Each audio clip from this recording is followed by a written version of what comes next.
कुछ और वीडियोस बाजी ने बनवाई हुई हैं। बाजी का लंदन जाने का प्लान ही ये है। अब बाजी ने वो डीप फेक वीडियोस रिलीज करनी है। वो बुनियादी तौर पर फाहिश फिल्में हैं। सबसे पहले तो जुनेद को ये बताइए कि उसने अगली पीढ़ी में अब औरतों का एहतराम करना है। आपके शौहर भी लोगों की औरतों के बारे में कभी स्विमिंग पूल के मामले बताते हैं, कभी वो कहते हैं बाथरूम में कैमरा लगाया हुआ था, कभी कहते हैं बेडरूम में कैमरा लगाया हुआ था। तो अब आखिरी उम्मीद जुनेद रह गया है। आप जुनेद की अब तरबियत करें, वहां जा रही हैं वो वहीं हैं। पोलो खेलने के साथ साथ उसे उसी पोलो ग्राउंड की साइड पे बिठा के समझाएं कि बेटा औरतों का एहतराम करना है। पीर होना बुरी बात नहीं है, किसी का मुरीद होना बुरी बात नहीं है, किसी का मेंटोर होना। मैं ये नहीं कह रहा कि वो पीर नहीं है कि नहीं है, मैं लेकिन कह रहा हूं कि आप इससे लोगों के मजहबी जज्बात को भी ठेस पहुंचा रहे हैं।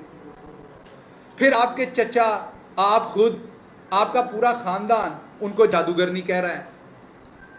फिर आपने एक ऐन से लफ्ज निकाला कि वहां पर बकरे का गोश्त जलाया जाता है, वहां पर पता नहीं क्या कुछ किया। हर तरह की तोहमत आपने हमारी मां पे तो लगा दी। हम आपकी मां का एहतराम करते हैं। चलें, अगर आप में तमीज नहीं थी, एहतराम नहीं था, इखलाकियात नहीं थी, तो आप यही देख लेते कि इन्होंने हमारी मां के साथ क्या किया है, हमें भी वापस इनके साथ यही करना है। आपको ये बात याद रखनी होगी।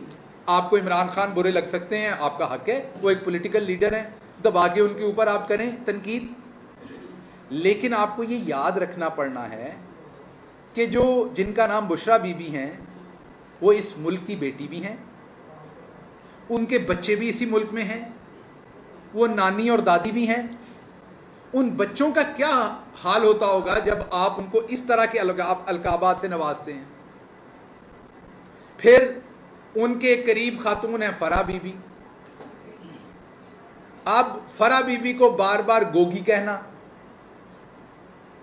वैसे तो आपके भी आप हमारी बहन है, लेकिन आपके भी निकनेम हमें पता है। हमने तो नहीं आपको कभी भी कहा उस निकनेम से। हम या आपके खामदे मोहतरम का नाम साथ इस्तेमाल करते हैं या आपके शौहर का नाम इस्तेमाल करते हैं। ज्यादा कोशिश करते हैं शुरू दिन से आपको बाजी कहा जाए ताकि एहतराम रहे, आप एक खातून हैं। आप खुद ये काम शुरू करती हैं एक खातून का नाम बिगाड़ने के लिए, उसकी तज़हीक करने के लिए।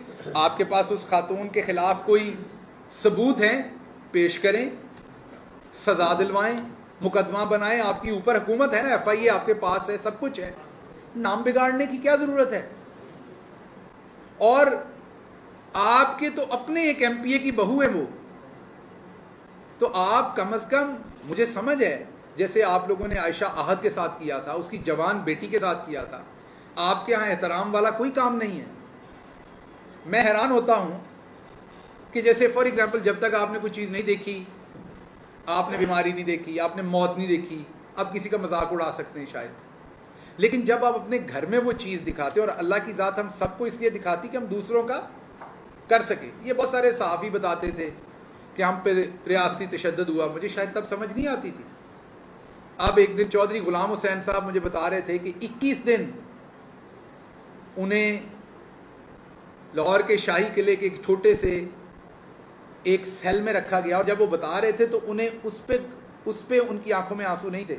जो अगली बात उन्होंने की उस पे उनकी आंखों में आंसू थे कि 21 दिन तक उनकी मां ने ना अच्छी तरह से खाना खाया, ना गुस्ल लिया, क्योंकि वो घर में तड़प रही थी। कसूर उसका क्या था? वो लिख रहा था, बेचारा साफी था, क्योंकि मिडिल क्लास था, माड़ा बंदा था, तो उठा के अंदर दे दिया। अब मुझे हैरानी होती है जब राना सनाउल्लाह तशद्दुद के बारे में बयान देते हैं। उनसे कहीं ज्यादा अक्लमंद हमारी बहन उनकी बेगम है, जिन्होंने एक दफा अपने शौहर को मुसीबत में देखा तो अब वो किसी और जो मुसीबत में आता है उसके लिए वो दुआ करती हैं। तो मैं राना साहब को ये कहूंगा कि जब इंसान के साथ एक दफा हो जाए तो फिर वो दूसरों के दर्द को एहसास करना उसकी जिम्मेदारी बन जाती है। अल्लाह मियाँ इससे ज्यादा और आपके साथ कुछ नहीं कर सकता होता। ये मैक्सिमम होता है कि आपको दिखाए ताकि आप दूसरे का एहसास कर सके। तो आप ये पुरतशद्दुद बयानात ना दिया करें। ये आपने भी सह के देख लिया हुआ है, मैंने भी सह के देख लिया हुआ है, और हम दोनों को पता है कि ये कोई अच्छी चीज नहीं है, और इससे दूसरों को ह्यूमिलिएट करने की कोशिश करना, बुनियादी तौर पर आप अपने आप को ह्यूमिलिएट करने की कोशिश कर रहे हैं। मैं वापस आता हूं उसी मौजू पे। अब मसला ये है मरियम साहबा का कि इनके वालिद का एहतराम जरूरी है, मरियम बाजी का एहतराम ज़रूरी है, लेकिन हमारी माओं का एहतराम ज़रूरी नहीं है। बुशरा बीबी किसी की माँ नहीं है, किसी की बीवी नहीं है, इस मुल्क की बेटी नहीं है। उनके बारे में औरत कार्ड काम नहीं आना, अपने बारे में आना है। मरियम बाजी से किसी ने यह पूछना है कि औरत कार्ड हमेशा आपके लिए है, ये यहूदी कार्ड हमेशा आपके लिए है, ये लोगों के गैर मुल्की एजेंट होना कार्ड हमेशा आपके लिए है। फिर ऑडियोज आई, आपने देखा हमारे औरतें हमारे माशरे में, मैं मरियम बीबी से ये बिल्कुल अग्री करता हूं कि हमारे यहाँ बड़ा एहतराम रखना चाहिए, लेकिन जिस तरह की बातें सहाफ़ियों के बारे में ऑडियोज़ में मरियम बीबी की आई, हमारी औरतें ये बातें भी नहीं करती। फिर ऑडियोज़ में जिस तरीके से इन्होंने अपने दामाद के लिए सिफारिश करके बार बार कहते हैं कि हमारी हुकूमत में इंपोर्ट तब तक हुआ जब तक कश्मीर को एक जिंदा लाश बनाने की नाकाम कोशिश में हिंदुस्तान ने जब तक उसे बड़ी जेल नहीं बनाया था, तो बिल्कुल इंपोर्ट जायज़ थी। सबने मंगवाया होगा, आपके दामाद ने भी मंगवाया। जब उन्होंने कश्मीरियों के साथ किया, और वो आप ही खोल के गए हुए थे, वो इंपोर्ट हमने नहीं खोली थी। जब कश्मीरियों के साथ वो किया गया तो हमने बंद कर दिया। अब आप अपने चचा से करप्शन के थ्रू वो एक प्लांट मंगवाना चाहती हैं, और सबने ऑडियो सुन ली, और बाहर आप सफेद झूठ बोल रही हैं, और आपके चचा भी झूठ बोल रहे हैं कि मुझे कोई सिफारिश नहीं। बाहर आप कहती हैं कि जब पेट्रोल बढ़ता है तो नवाज शरीफ साहब गुस्से से उठ के चले जाते हैं, और मैं किसी ऐसे फैसले को इंडोर्स नहीं करती। आप अपने चंद लोगों से ट्वीट कराती हैं, और उनके ऊपर आप खुद से ट्वीट करती हैं कि मैं इस फैसले के साथ नहीं हूं, और आपकी ऑडियो में साफ पता चल रहा है कि आप अपने चचा को कह रही हैं कि बढ़ा दें कीमत, कोई मसला ही नहीं है। सो मरियम बाजी, वैसे तो मर्दों को भी झूठ नहीं बोलना चाहिए, लेकिन क्योंकि औरतों का यहाँ एहतराम ज्यादा है, तो औरतों को ज्यादा इसका ख्याल करना चाहिए कि उन्हें इस तरीके से खुल्लम खुल्ला झूठ और तूफान नहीं करना चाहिए, ताकि उनका एहतराम किया जा सके। अब आपका असल घर लंदन में, आप कहती थी आपको यही पासपोर्ट ट्रे में रख के दिया जाएगा तो आप वापस फेंक देंगी। अभी आपने बहुत हीलो हुज्जत करके अदालत से अपना पासपोर्ट लिया, और आपने ये भी कहा कि आपने जो एक वो चोरी का एनआरओ लिया, जो कवानीन चेंज हुए, मैंने उसके तहत फायदा नहीं लिया, मैंने मेरिट पे लिया। इसका मतलब बाकी तमाम को फैसला मेरिट के खिलाफ हो रहा। अब तो ये मरियम बीबी ने खुद कह दिया, और मुझे यकीन है कि सुप्रीम कोर्ट में जो नैब अमेंडमेंट्स पे केस चल रहा है, उसमें मरियम बीबी के इस बयान को जरूर शामिल किया जाएगा हमारे वकील साहब की तरफ से, कि मरियम खुद मान रही हैं कि जो लोग उसके तहत रिलीफ लेंगे वो मेरिट पे नहीं लेंगे। तो ये तो अब इन्होंने खुद मान लिया। अब आपका असल घर लंदन में, जहां लंदन तो क्या पाकिस्तान में कोई प्रॉपर्टी नहीं थी, आपके बच्चे लंदन में अपने, आपके अब्बा लंदन में, आपके अब्बा के बच्चों के बच्चे लंदन में, आपकी सर्जरी लंदन में, आपका सारा पैसा लंदन में, लेकिन आपने हुकूमत यहां करनी है, झूठ आपने यहां बोलना है, आपने तखरीबकारी सारी यहां करनी है।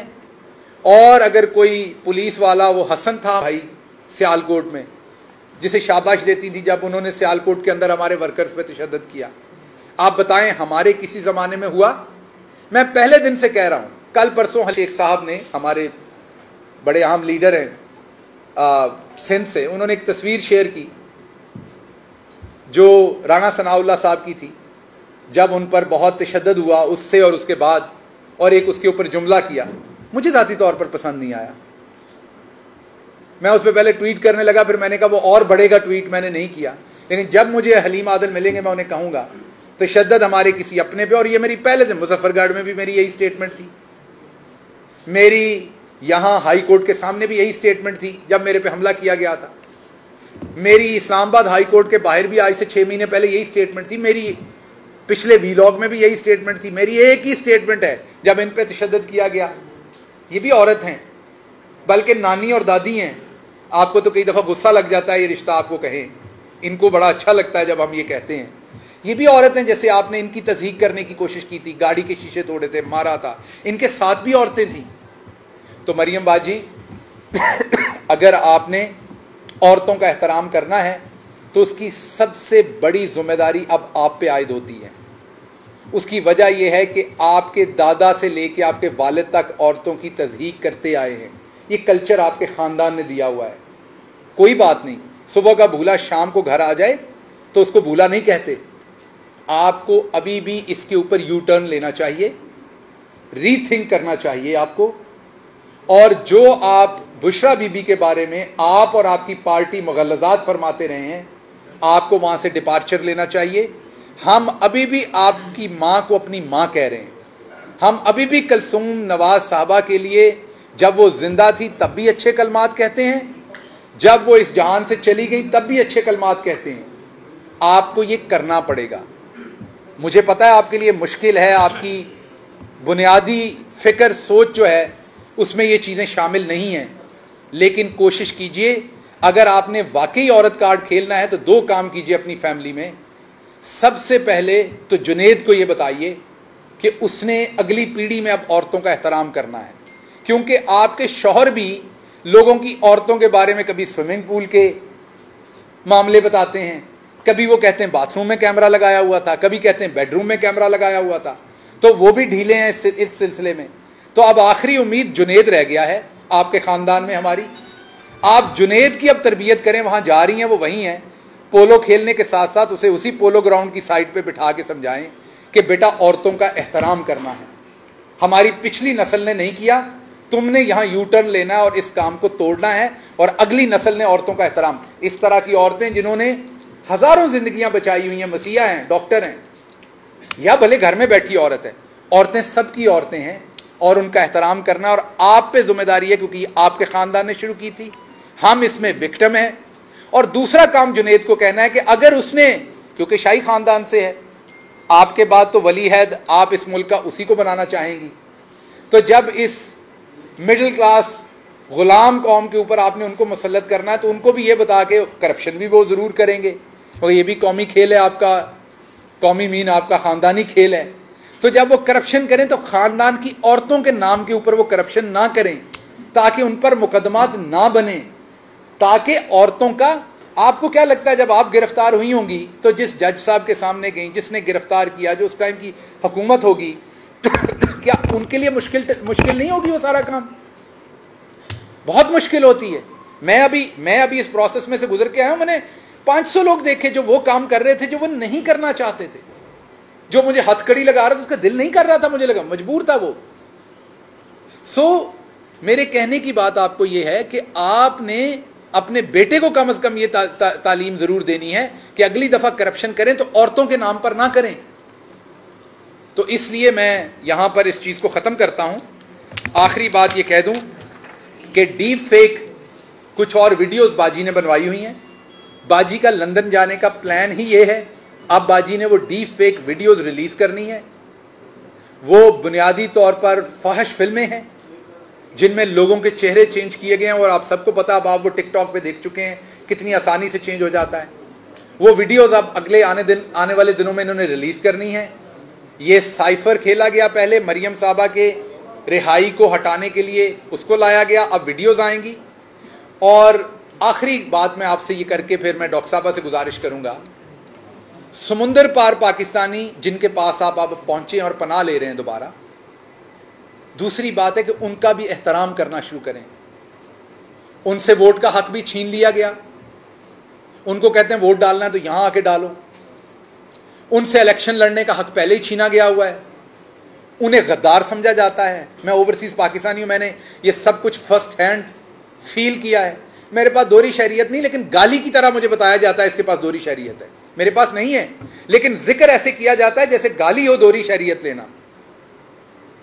तो इसलिए समुंदर पार पाकिस्तानियों के साथ भी नून लीग को अपना रवैया रीथिंक करना पड़ना है। वो इसी मुल्क के शहरी हैं, आपके जितने ही मुहब्बे वतन हैं, और उनको आप जिस तरीके से डिस्ग्रेस करते हैं और उनसे तमाम हकूक छीने गए, ये किसी सूरत भी काबिल कबूल नहीं है।